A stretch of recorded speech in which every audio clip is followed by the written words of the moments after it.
నవరాత్రుల్లో అమ్మవారికి నైవేద్యంగా కదంబం అన్నం పెడతారండి. అవి ఈజీగా సింపుల్గా ఎలా చేయాలో చెప్తాను.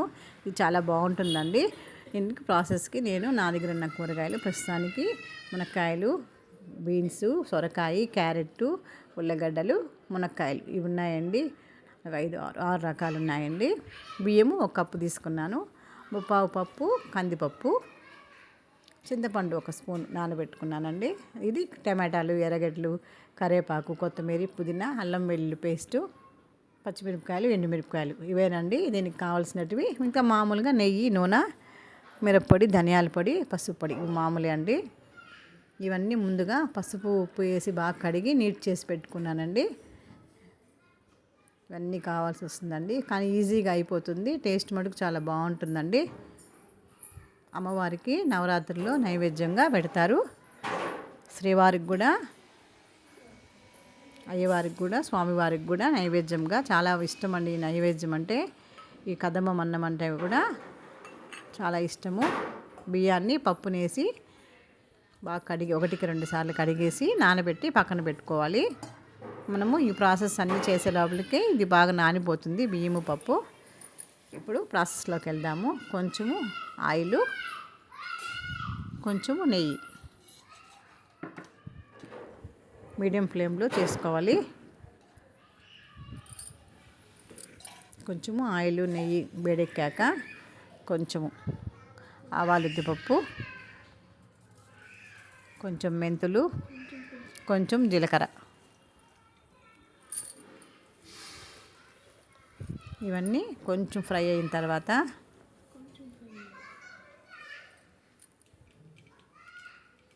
మనము కట్ చేసుకున్న ఆనియన్స్ మీడియం సైజ్ అండి, మరీ చిన్న వద్దు. టమాటాలు, ఎండుమిర్చి, పచ్చిమిర్చి, టమాటాలు అవి కూడా మీడియం సైజు. కొంచెము కరివేపాకు, కొంచెము కొత్తిమీర ఇవన్నీ కొంచెం మార్చినాక మనం కట్ చేసుకున్న మునక్కాయలు, ముల్లంగి, క్యారెట్, సొరకాయ ఇవన్నీ చాలా మంచివండి కాయగూరలు.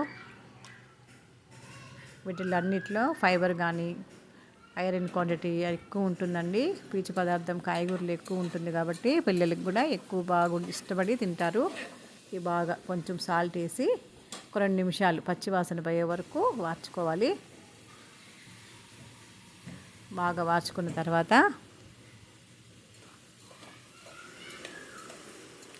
వీటిని కొంచెము పెద్ద సైజే కట్ చేసుకోండి.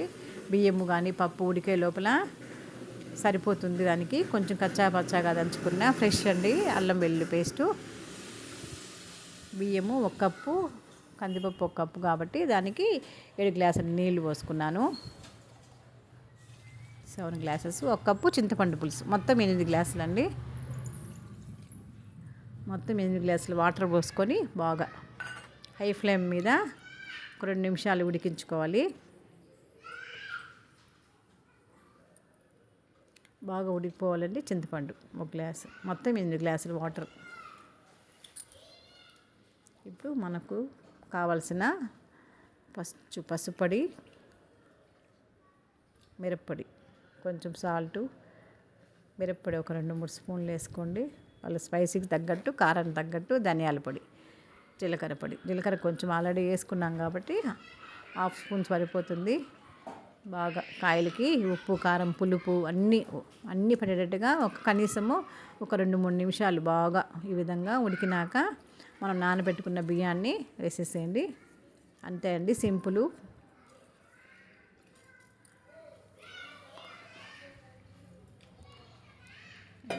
వేసేసి నానిపోతుందండి. ఆ లోపల బాగా బియ్యం వేసి బాగా 2 నిమిషాలు ఉడికినాక కాయలు చిన్న సైజు కట్ చేసుకోవద్దండి.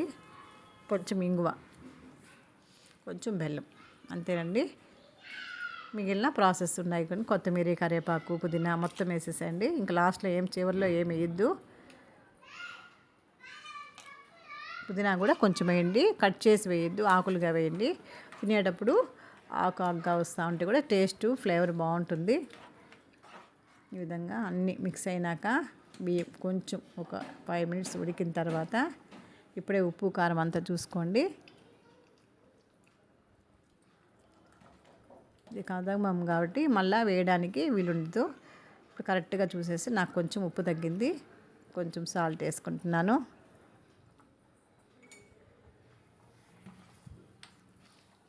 చాలా ఈజీ అండి, సింపుల్ అండి. ఇంకా మీ దగ్గర వంకాయలున్నా, చిక్కుడుకాయలున్నా, ఇంకా కాయగూరలు, బీట్రూట్ మట్టుకు వేయొద్దు, రైస్ ఎర్రగా అయిపోతుంది కాబట్టి. అన్నీ వేసి కనీసము ఒక 4-5 విజిల్స్ పెట్టండి, సరిపోతుంది. మనం వేసుకున్న వాటర్కి ఎక్కువ వాటర్ వద్దు, సరిపోతుంది. మరీ లూజుగా కాకుండా మీడియంగా వస్తుంది, బాగుంటుంది. బాగా ఉడికిన తర్వాత చూడండి ఎంత బాగుందో. కనీసము 4-5 విజిల్స్ పెడితేనే మీకు ఈ విధంగా రైస్ వస్తుందండి. చాలా బాగుంటుందండి, లంచ్ బాక్స్లో కూడా బాగుంటుంది. వెంకటేశ్వర స్వామికి ఈ పరమాన్నం కదమ్మం రైస్ చాలా ఇష్టం అండి. ఆయనకి నైవేద్యంగా ఎక్కడ చూసినా పెడతారు. చూడండి రైస్ ఎంత, ఏ కాయగూరలు కానీ ఏది కానీ మెత్తగా లేకుండా మనం కట్ చేసుకున్న కాయగూరలన్నీ నీట్గా కనిపిస్తున్నాయి చూడండి. క్యారెట్ కానీ, ఉల్లగడ్డలు కానీ అన్నీ బాగా కనిపిస్తాయండి. చాలా బాగుంటుందండి, ఈజీ ప్రాసెస్. ట్రై చేయండి, లైక్ చేయండి, షేర్ చేయండి. ఈజీగా సింపుల్గా అయిపోతుంది కదమ్మం రైస్ అండి. ఎక్కడ చూసినా, ఏ గుళ్ళల్లో చూసినా కూడా ఈ ప్రసాదాన్ని నైవేద్యంగా పెడతారు. చాలా బాగుంటుందండి.